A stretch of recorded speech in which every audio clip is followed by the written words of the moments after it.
Hello, আসসালামু আলাইকুম। কেমন আছেন সবাই? আশা করি ভালো আছেন। নগদ নিয়ে আপনাদের যত জানা অজানা প্রশ্ন রয়েছে সেগুলো নগদ সমাধান নিয়ে চলে এসেছি আমি মাহিমা।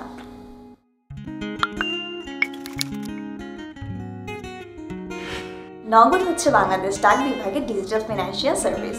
এর মাধ্যমে আপনারা cash in, cash out, send money এবং মোবাইল রিচার্জ করতে পারবেন। এছাড়াও এর মাধ্যমে প্রতিবার 50,000, প্রত্যেক দিন 2.5 লাখ এবং প্রত্যেক মাসে 5 লাখ টাকার লেনদেন করতে পারবেন।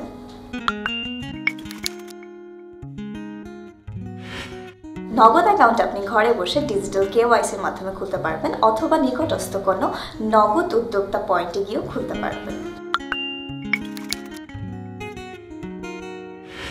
নগদ অ্যাকাউন্ট খুলতে আপনার জাতীয় পরিচয়পত্র এবং ছবি লাগবে। নগদের অ্যাপ্লিকেশনটি আপনি প্লে স্টোর এবং অ্যাপ স্টোরে পেয়ে যাবেন।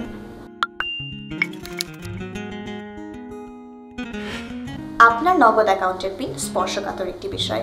এটি কখনই আপনি কারোর সাথে শেয়ার করবেন না।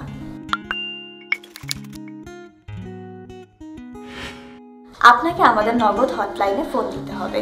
সেখানে গ্রাহক প্রতিনিধি আপনার ব্যক্তিগত তথ্য যাচাই বাছাইয়ের মাধ্যমে আপনার পিনটি রিসেট করে দিবেন। আপনার তথ্য যাচাইয়ের পর আপনাকে পাঠানো ওটিপি অর্থাৎ ওয়ান টাইম পাসওয়ার্ডের মাধ্যমে আপনি আপনার পিনটি রিসেট করতে পারবেন।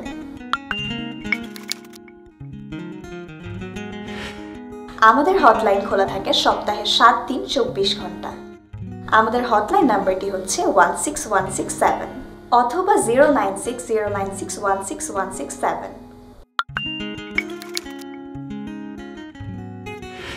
রেজিস্ট্রেশন কনফার্মেশন এসএমএসটি পাওয়ার পর আপনাকে ডায়াল করতে হবে *167# অথবা আপনি নগদ অ্যাপটি ইনস্টল করে প্রথমবারের মতো আপনার পিনটি সেট করে নিতে পারবেন। আপনার দেওয়া তথ্যে যদি কোনো ভুল থাকে অথবা ডকুমেন্টেশন সংক্রান্ত কোনো জটিলতা থেকে থাকে তাহলে আপনার কেওয়াইসি ফর্মটি বাতিল হয়ে যেতে পারে।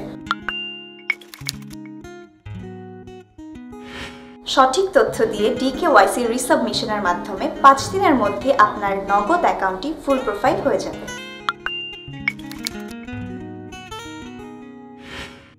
ব্যক্তিগত তথ্য পরিবর্তনের জন্য আপনাকে আমাদের হটলাইন নাম্বার 16167 অথবা 09609616167 এই নাম্বারটিতে কল করে সার্ভিস রিকোয়েস্ট পাঠাতে হবে।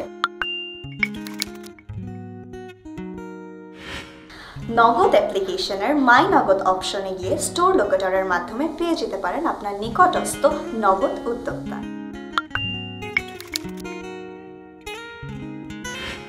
নগদের send money to any phone অপশনের মাধ্যমে আপনি সারা দেশের যে কোনো মোবাইল নম্বরে টাকা পাঠাতে পারবেন। দিন শেষে থেকে যাওয়া নগদ ব্যালেন্সের উপর বাৎসরিক 7.5% হারে আপনি মুনাফা পাবেন। আশা করি আপনাদের কিছু কঠিন প্রশ্নের নগদ সমাধান দিতে পেরেছি। তারপরে যদি আপনাদের কিছু প্রশ্ন থেকে থাকে তাহলে আমাদের কমেন্ট করে জানাবেন। আশা করি সবাই ভালো থাকবেন। আল্লাহ হাফেজ।